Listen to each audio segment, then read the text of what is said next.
What are the key factors for the Lions to beat Atlanta this Sunday? Let's talk Lions.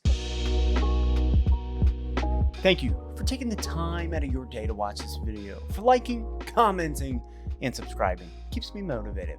After last week against Jacksonville, I had somebody ask me, they said, all right, as a Lions fan, how do you feel?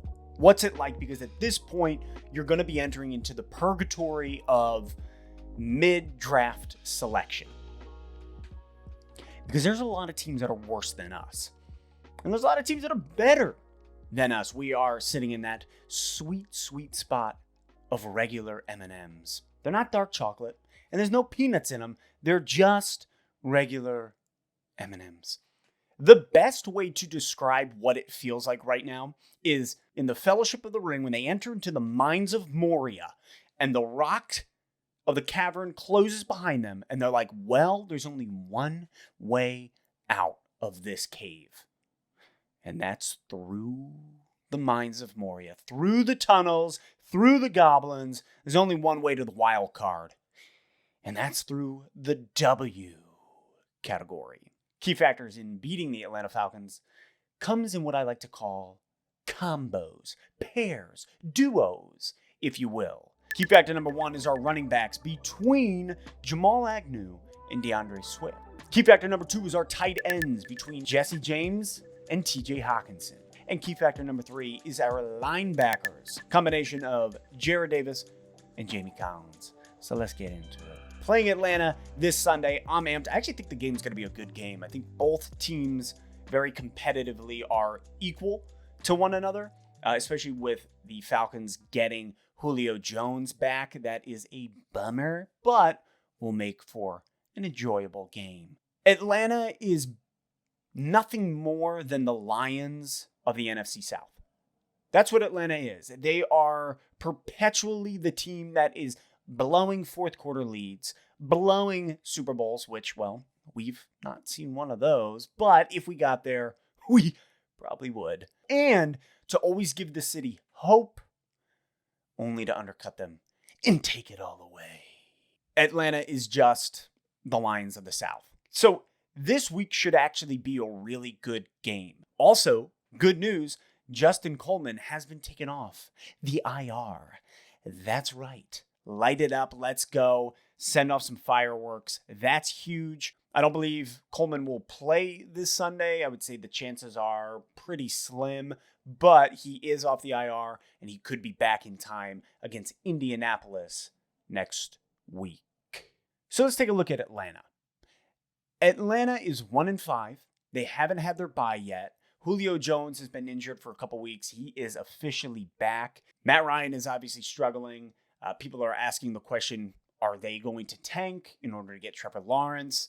You look at Dan Quinn, their head coach was fired 2 weeks ago. This franchise is in a bit of a bind right now. They are struggling to stay afloat. I think we're going to win. I think we will beat the Atlanta Falcons. Reason being, the Falcons' rush defense is actually pretty good, but their pass defense is not. Now, this is where I think we're going to excel. So when I bring up our running backs, I'm talking about screen passes to our running backs. And this is where between Jamal Agnew and DeAndre Swift, I really feel like we can make a lot of ground coverage moving up the field. You look at the Falcons, they have been struggling to stop these little screens. They struggled big time against Dallas. And if we can use Jamal Agnew, which I think is a very big strength of his, screen passes, which, yeah, they're not fun, they're not sexy, but they will allow us to move the ball and to keep the defense honest on the outsides. But more importantly, I think our second key factor is going to be more vital, and that is the usage of our tight ends. Very specifically, TJ Hawkinson. The Falcons' pass defense is terrible. Like, they are not good. They are struggling.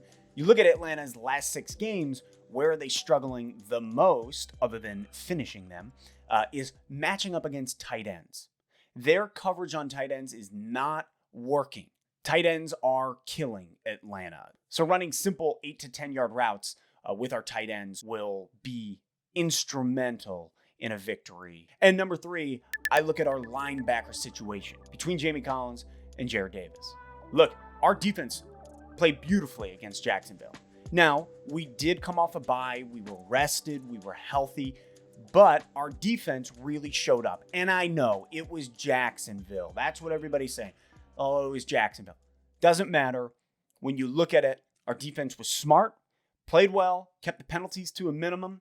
Hey, it was a good game. And so if we can ride on that momentum, specifically Jamie Collins, he was looking really good up against Jacksonville. You look at Matt Ryan, he loves a solid crossing route. So if we can have Jamie Collins and Jared Davis protect against the crossing routes and keeping them honest in there, that's going to eliminate a lot of what Matt Ryan is good at. I look at the Lions, I look at Atlanta, and I see two teams that are pretty evenly matched. However, Atlanta beat Minnesota, and Minnesota's a joke. And I think a lot of people are looking at Detroit saying, well, you beat Jacksonville, and Jacksonville's a joke. And that's fair. Completely fair. All in all, I look at two teams that are evenly matched, and that really should be a good competitive game come Sunday. But I do believe that Detroit will pull the W out. What do you think? Will the Lions beat Atlanta? Or will there be some sort of strange 8-second runoff at the end of the game where all of a sudden the refs are like, hey, sorry, Detroit, no, you just lose. And everybody scratches their head and walks off the field, not understanding why. So thank you for hanging out once again on another episode of Let's Talk Lions. Like, comment, subscribe, and I'll see you Sunday against the Falcons.